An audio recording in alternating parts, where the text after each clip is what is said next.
Hermanos, feliz sábado a cada uno de ustedes, esperando que la compañía y la asistencia de Dios les hayan abrazado durante toda esta semana y que puedan venir este sábado, que este es el oasis del tiempo que Dios ha destinado para nuestra restauración, no solamente física, sino emocional y espiritual, y que nos recuerda el gran evento al cual tú y yo fuimos invitados, que es el evento de participar el primer sábado y muchos más por toda la eternidad con nuestro Creador. A eso se apunta esta celebración tan importante.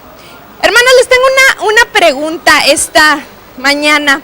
Si en 2 palabras te pidieran resumir todos los temas de la Biblia, ¿cuáles palabras serían? 2 palabras, todos los temas de la vida, de la Biblia, los compactas, ¿cuáles palabras serían? ¿Podrían o no podrían? 2 palabras. 2, nada más. Amor y justicia, muy bueno. Esperanza y amor, ¿verdad? Salvación y poder. Les tengo una, a ver qué le parece. Dios triunfa. Todos los temas de la Biblia, por todas las historias y todos los tópicos apuntan hacia un mensaje, el triunfo de Dios por toda la eternidad. Y entonces, en su desesperación, yo así lo pongo, Dios quiere decirte claramente, nítidamente, y te grita y te dice: hey, ponte de mi lado, porque aquí hay triunfo. Separados de mí, nada podéis hacer. Te vas a alejar de la vida eterna que está destinada para cada uno de nosotros. Quiero expresarles, hermanos, una experiencia que tuve esta semana muy grata. En la universidad de Montemorelos, nos llegó, era una serie de conferencias de la Facultad de Odontología, pero para abrir las ponencias llegó el pastor Rick McEdward, este pastor que aquí ustedes pueden verlo. Él es el director de Global Mission a nivel de conferencia general, o sea, es el director de toda la logística misionera de la Iglesia Adventista en todo el mundo. Así que imagínense, él no habla español, pero sí habla mastica algunas palabras y trae hermosas experiencias para compartir. Nos dio mucho material, DVDs y material que nosotros podemos ver aquí y disfrutar un poquito, una probadita con los misioneros. Y él explicaba que hay diferentes clases de misioneros. El misionero pagado 100% por la iglesia, el misionero parcialmente apoyado por la iglesia, el misionero que se espera que sea voluntario, es decir, por ejemplo, los chicos que terminan una carrera y se espera que vayan a hacer un año de servicio a alguna parte del mundo. Y dice la gran mayoría que somos como tú y como yo, miembros laicos adventistas que se espera que seamos misioneros. ¿Quién es un misionero?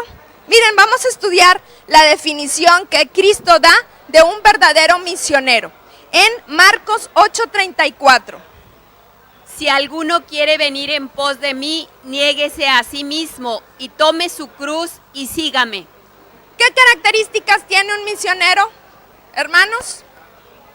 Que se niega. ¿Habrá egoísmo en su corazón? Cero egoísmo. Dios a veces nos va a pedir que nos despojemos de nuestras comodidades para ir en pro de la misión. Incluso a Jeremías le pidió cosas aparentemente extrañas. No te vas a casar. ¿Sí se recuerdan? En Jeremías 16. Cosas raras. Vas a dar un mensaje impopular. Vas a ir con una nación que va a tener sed de sangre tuya, o sea, te va a querer aniquilar por hacer la misión. Pero cuando hay esa negación y decir, sí, Señor, no importa las circunstancias, yo quiero servirte a ti, entonces vamos a negar la cruz y vamos a negar nuestro egoísmo, nuestras comodidades e ir en pos de esa gran comisión. ¿Por qué les digo todo esto? Porque a veces nos acomodamos y pensamos que nuestro molde de vida tiene que ser el mismo molde de vida que tienen nuestros compañeros. Por ejemplo, un egresado, dices, ¿qué está haciendo mis compañeros? Está haciendo dinero, está saliendo, llenándose de comodidades, a veces hace trampa para ir escalando.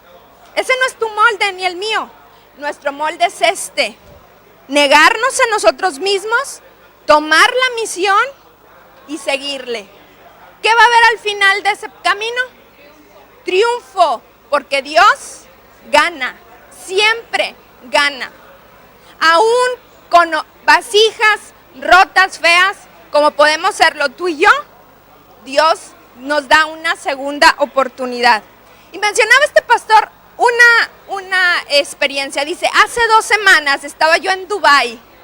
Qué padre, ¿verdad? Estar en Dubái. Y entonces necesitaba yo un corte de cabello. Y me senté ahí con el peluquero y le dije, como le pude darse a entender, me cortas poquito cabello, o sea, no mucho. Y para pronto agarró una maquinita, dice, es el corte de cabello más rápido que he tenido. ¡Bum, bum, bum! Lo que había entendido el peluquero en Dubái era que le dejara poquito cabello. O sea, y él explicaba esta situación chistosa para decirnos cómo existen las barreras del idioma. Y a veces esas barreras nos impiden aparentemente llevar la misión. Pero aún en medio de las barreras del idioma, Dios nos da simbología como uno de los métodos más poderosos que existen para darnos la verdad. ¿Se han preguntado, hermanos, cuántos símbolos de su casa aquí en esta mañana a la iglesia se encontraron? ¿Cuántos símbolos de altos pasaron? Un alto significa muchas cosas, ¿verdad? No dice, te tienes que parar aquí, alto. ¿Por qué? Porque puede pasar. ¿Verdad que no? Un símbolo es conciso, preciso y es muy abarcante su significado. Uno de los hermosos símbolos que vamos a encontrar en la Biblia, que está llena de simbología, por ejemplo, es en Génesis 9:16. ¿Qué dice Génesis 9:16? Estaré el arco en las nubes y lo veré, y me acordaré del pacto perpetuo entre Dios y todo ser viviente, con toda carne que hay sobre la tierra. Exacto, gracias.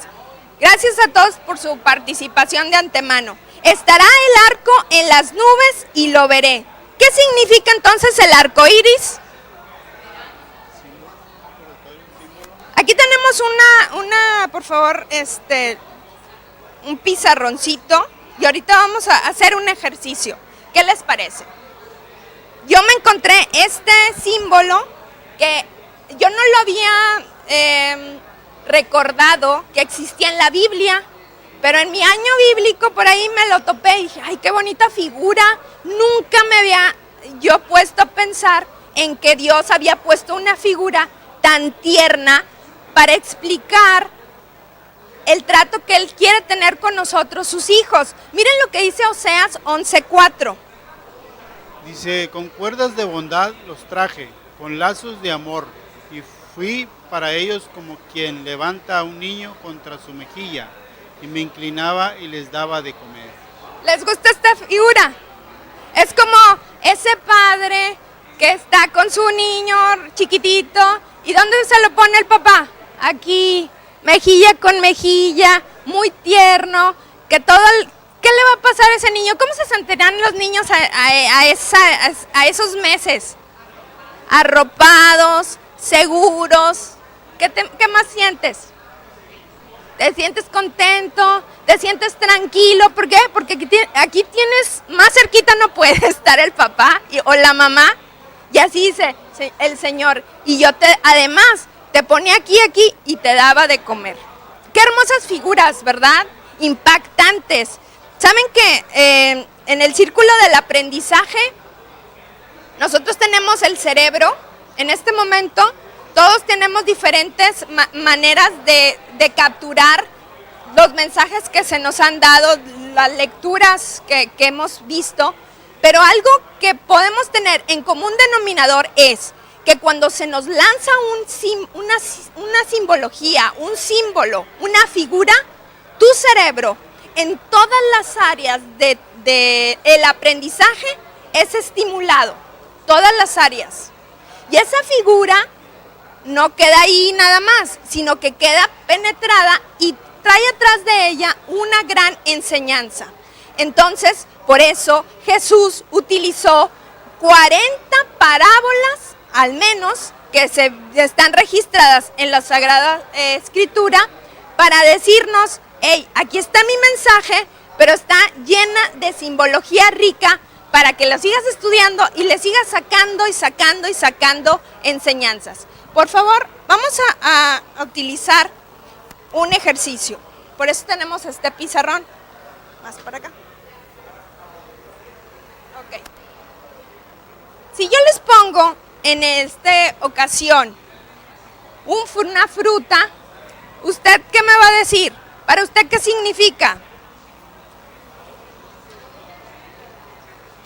A ver, díganme una palabra que se le viene. A ver, veo esa fruta y ¿hacia dónde va mi mente? A ver, ¿me ayuda? Salud. Otra. A ver. Gusto.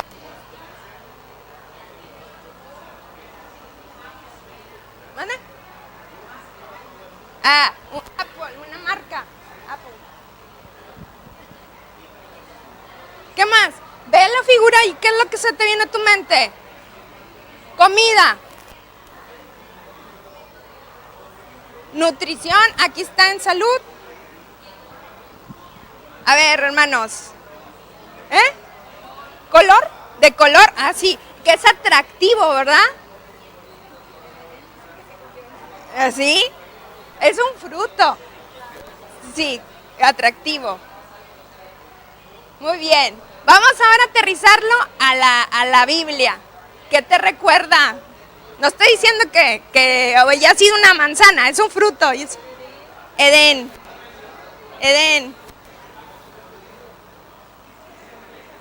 Desobediencia, dice la hermana, muy acertadamente. Y Adán y Eva. Muy bien, hermanos, hasta aquí, porque luego podemos seguir. Una figura, dice, una imagen vale más de 1000 palabras. ¿Estás de acuerdo? Sí, fíjense hacia dónde fue nuestra mente. Desde pensar nuestra nutrición, si sabía rica o no, hasta se nos fue a una marca comercial de productos de tecnología, comida, que me llama la atención, el Edén, la desobediencia y la historia de la caída. Yo creo que esta figura puede resumir prácticamente Génesis 1, 2 y 3 en una figura, sin decirte más que mostrarla. ¿Hacemos otro ejercicio? Vamos a ver. Cordero. ¿Qué es el cordero para ustedes? Un corderito, tiernecito, blanco. Cordero. Cordero, Jesús. ¿Qué más? Jesús.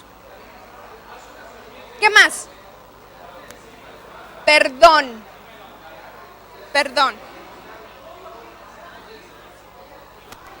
Sacrificio. ¿Qué más, hermanos? Ternura. ¿Se acuerdan cómo eran los corderitos de que llevaban toda la simbología? Era que el cordero tenía que ser perfecto.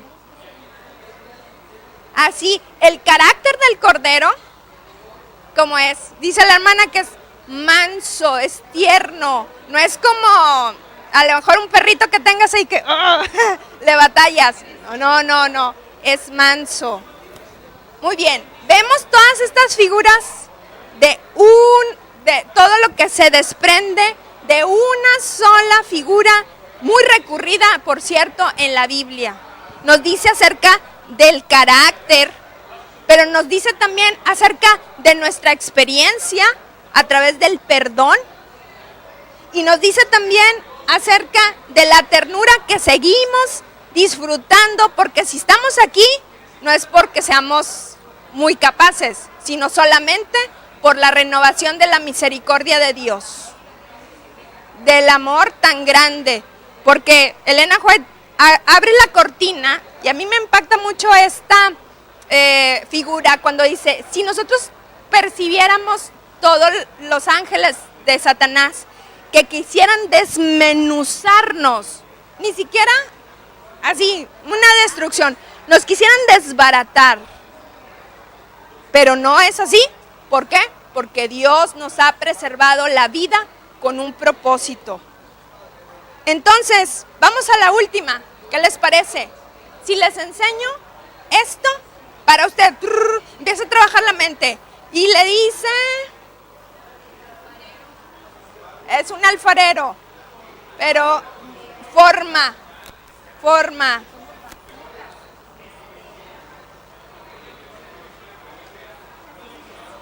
Especiales. Sí, perfección.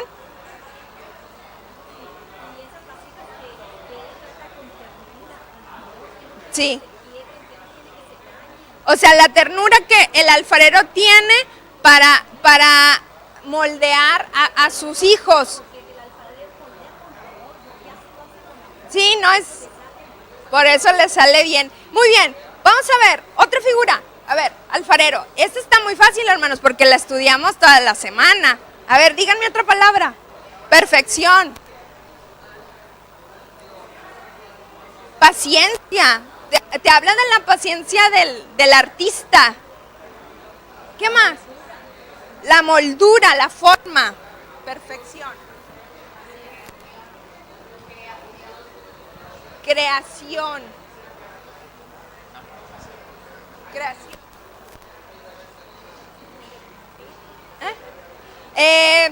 Fragilidad, ¿verdad? Fragilidad.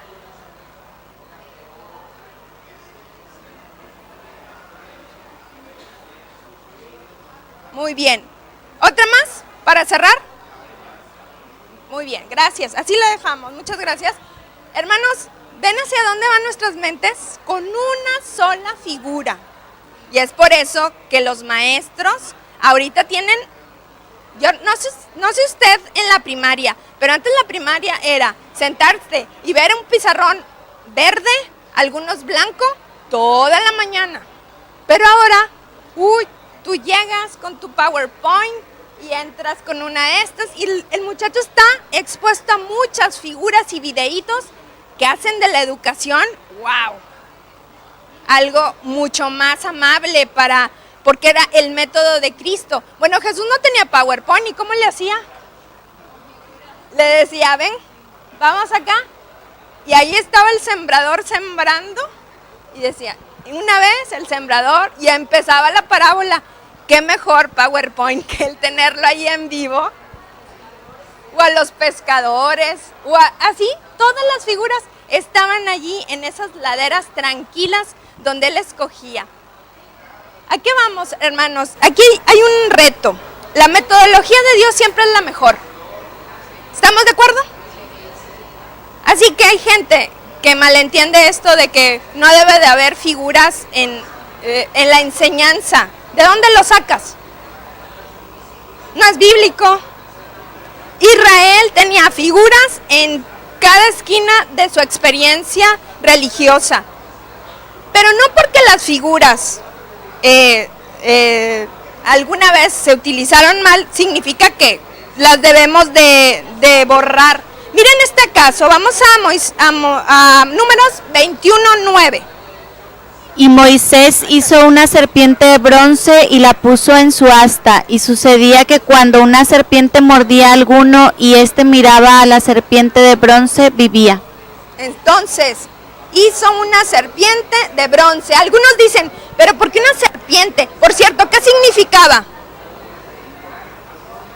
La serpiente, ¿qué significaba?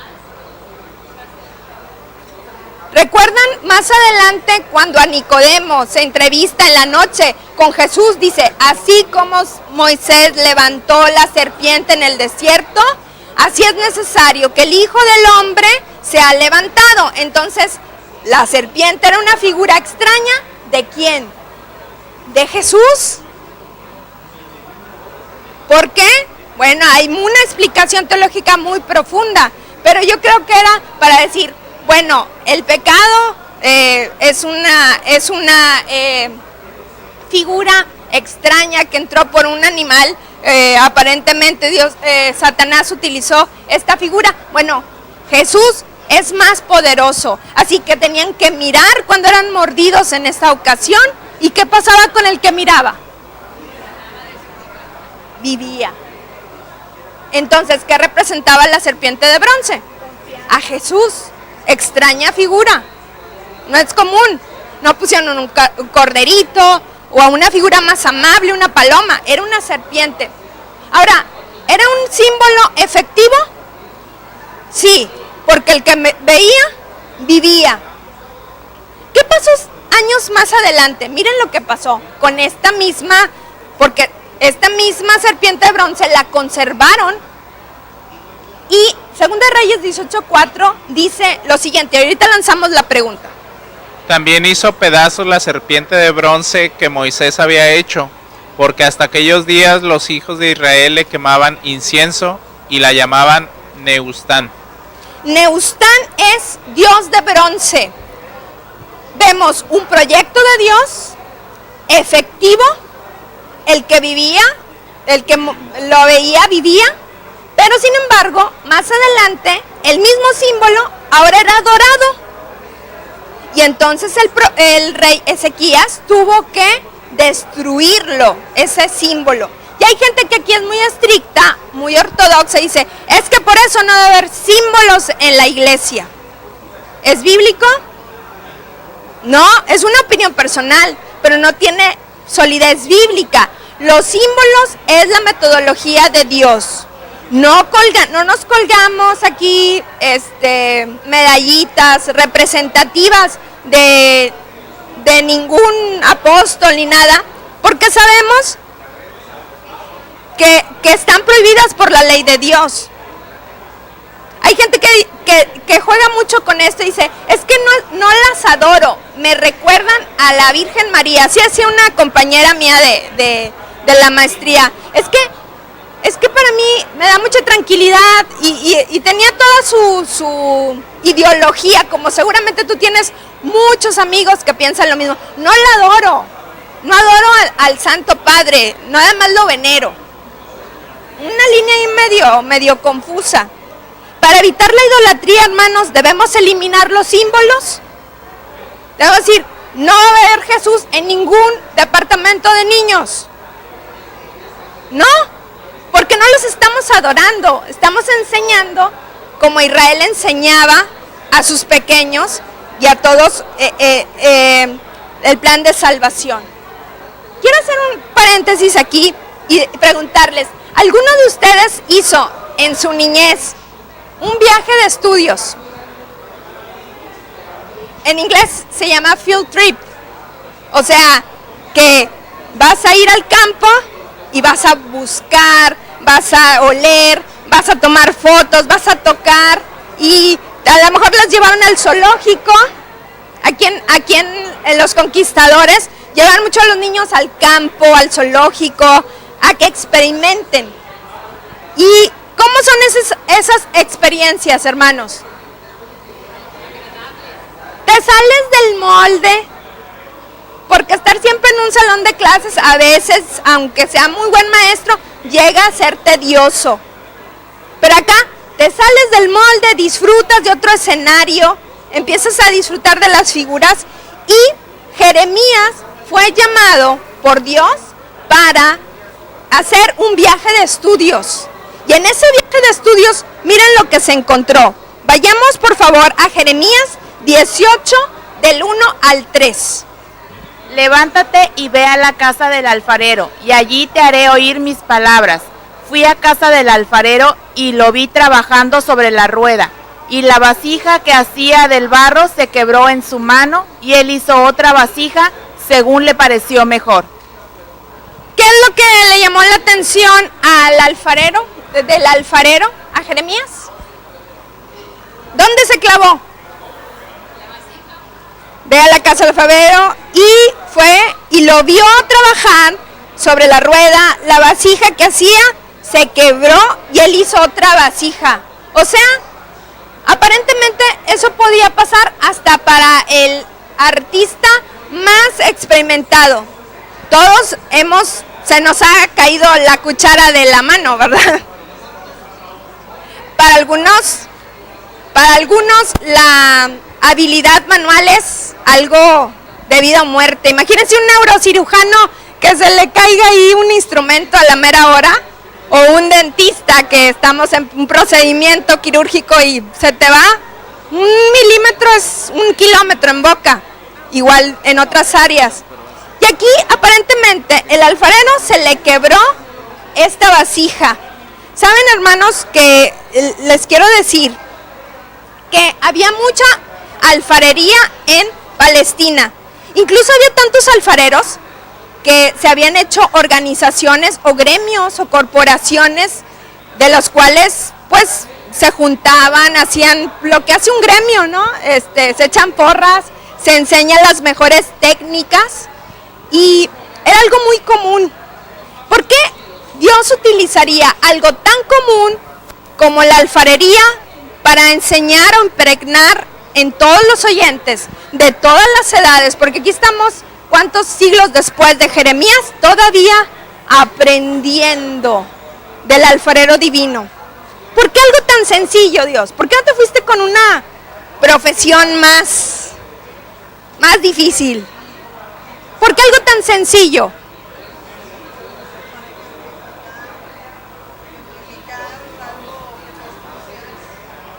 Para simplificar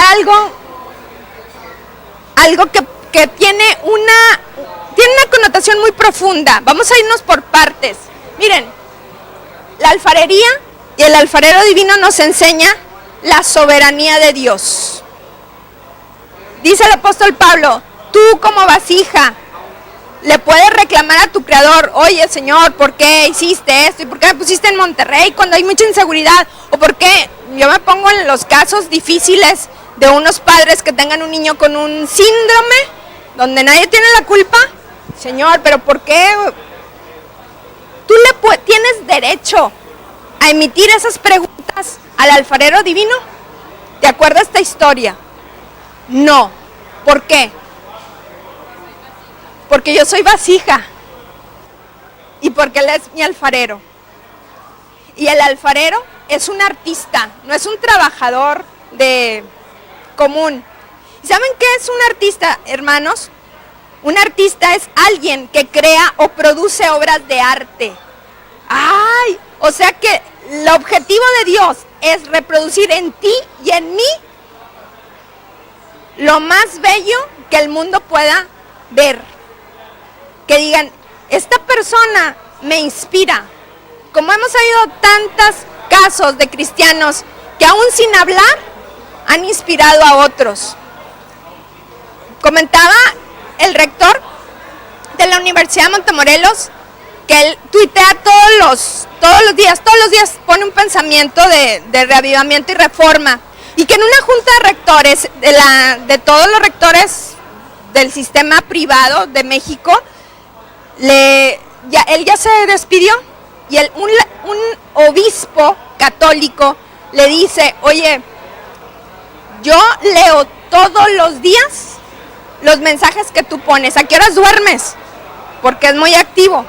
Y él nos lanzaba el reto y decía, es que todos podemos tener un rango de influencia, incluso en lugares donde ni siquiera te imaginas que la gente lee, sí la lee.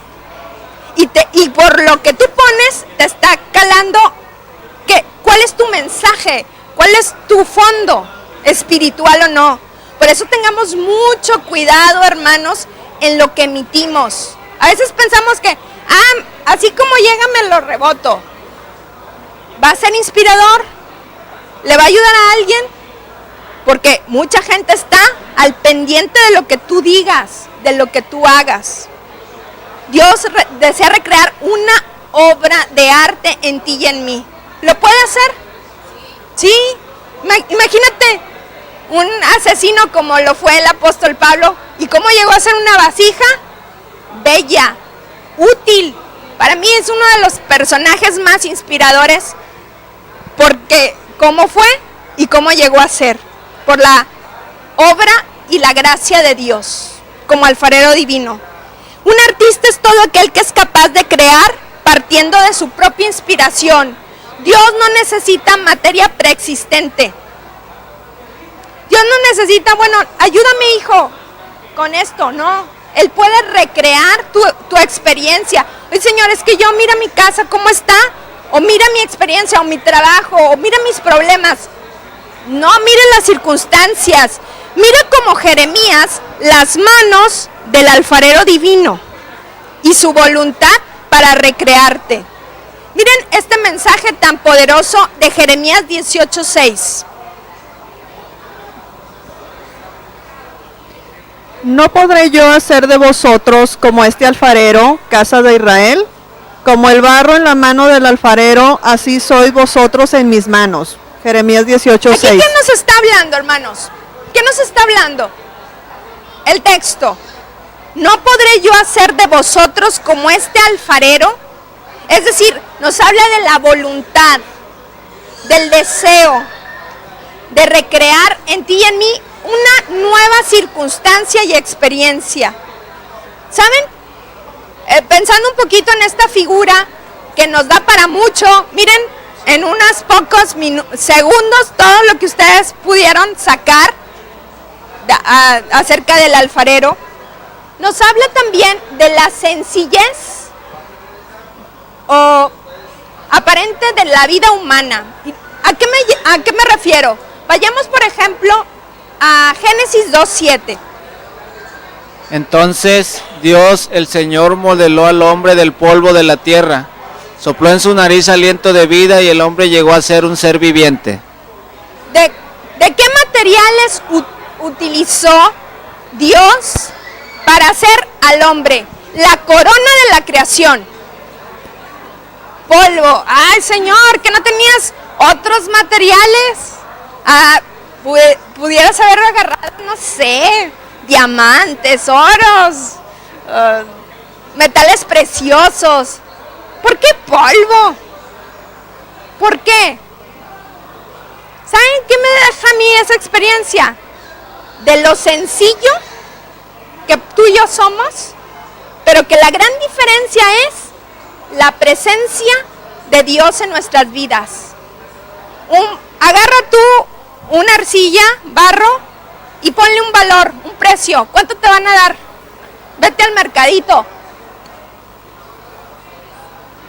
Y tú dices, aquí está un nombre. Ponle precio. ¿Cuánto te van a dar? Pero imagínense que en este relato, ¿qué es lo que te da valor?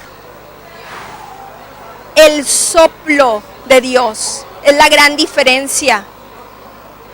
Es por eso que esas personas que se empeñan en seguir su vida sin la presencia diaria del Espíritu Santo de Dios, y decir, Señor, aquí estoy, vivo, no porque sea muy bueno, ni porque así siguió la evolución o la creación, vivo por gracia tuya, porque tú has soplado en mí y permites que el corazón esté latiendo y todos los sistemas fisiológicos. Pero yo quiero revivir espiritualmente, porque hay tanta gente que va a sus trabajos y regresa sin siquiera pensar en Dios.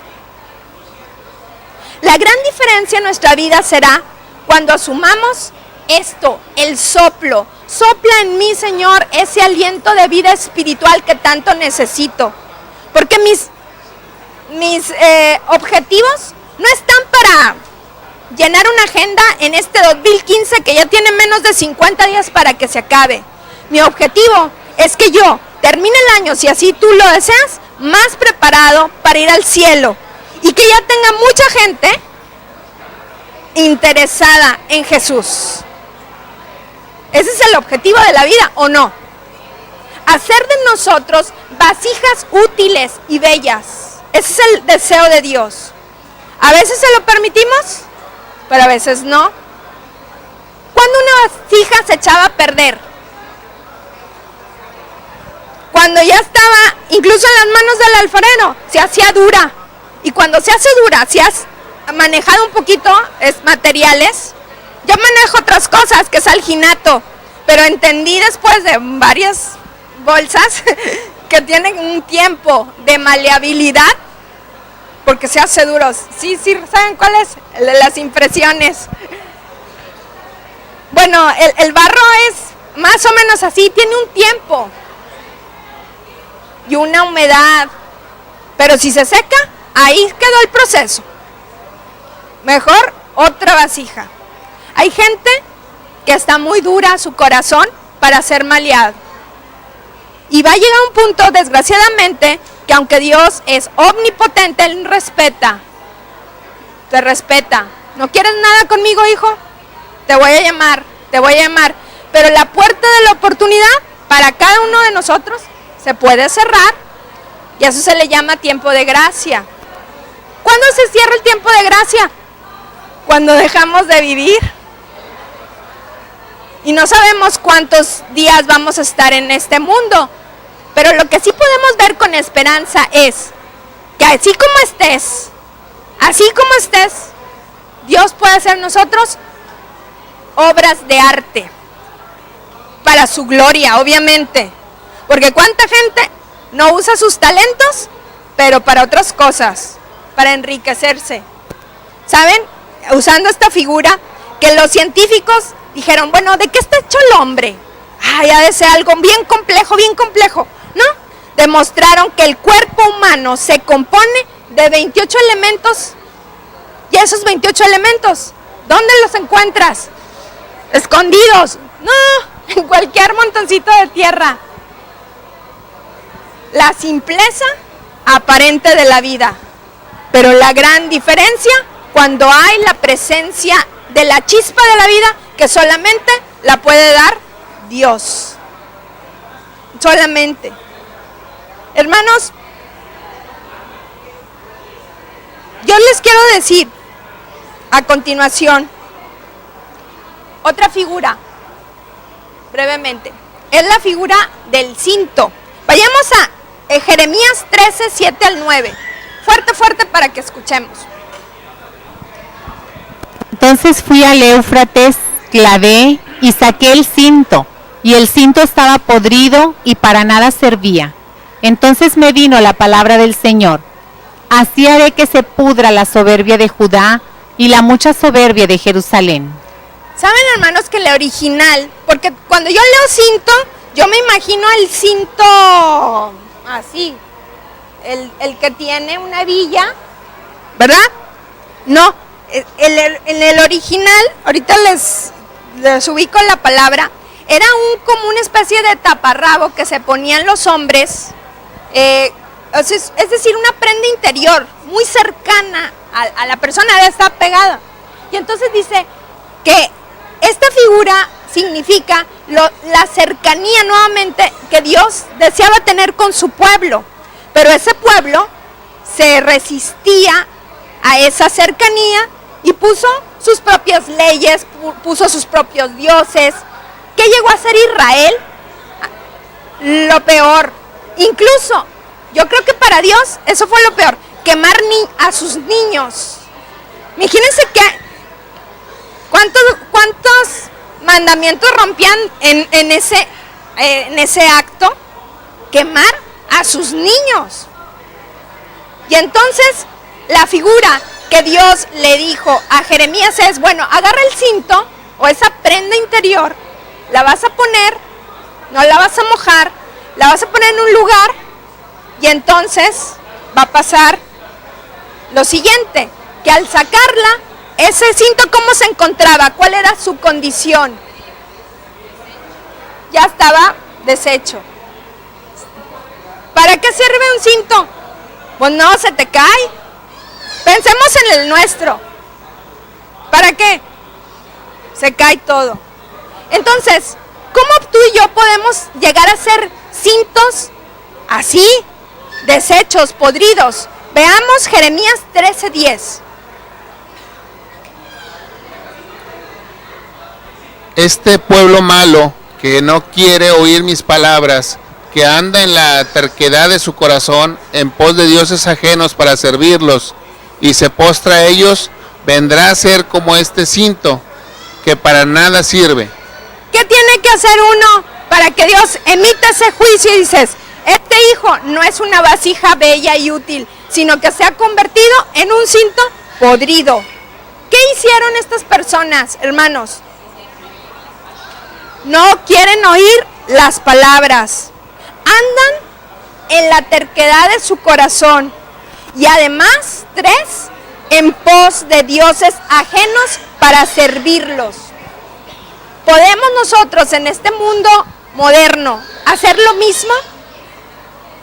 Esta semana, si tú recuerdas las noticias, se manifestó una expresión popular de somos libres, podemos tener ya marihuana en nuestras casas para nuestro consumo, no medicinal, sino lúdico, o sea, de esparcimiento.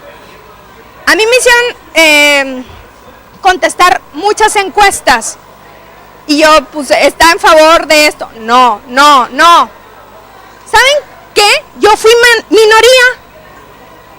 La mayoría del 67% de las 67, 70 o más está en favor. Hermanos, ¿en qué mundo vivimos? ¿Le llamas libertad el estar ligado a un vicio, a una droga, como lo es esta?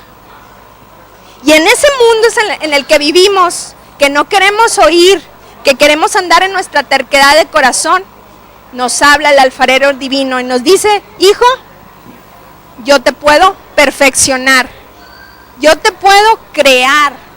Tú recuerda que eres frágil, eres una vasijita muy frágil, pero permíteme realizar esa obra en ti.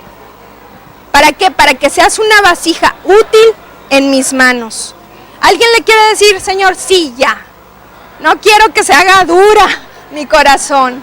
Quiero todavía estar blandito por la lluvia del Espíritu Santo, esa brisa que puede todavía moldear nuestro corazón. Espero, hermanos, que estas inspiradoras figuras nos alienten a ya vivir una vida diferente con la ayuda y el poder de Dios. Y que el alfarero divino nunca se vaya de tu lado, sino que termine esa obra que tiene proyectada para ti y para mí. Dios te bendiga.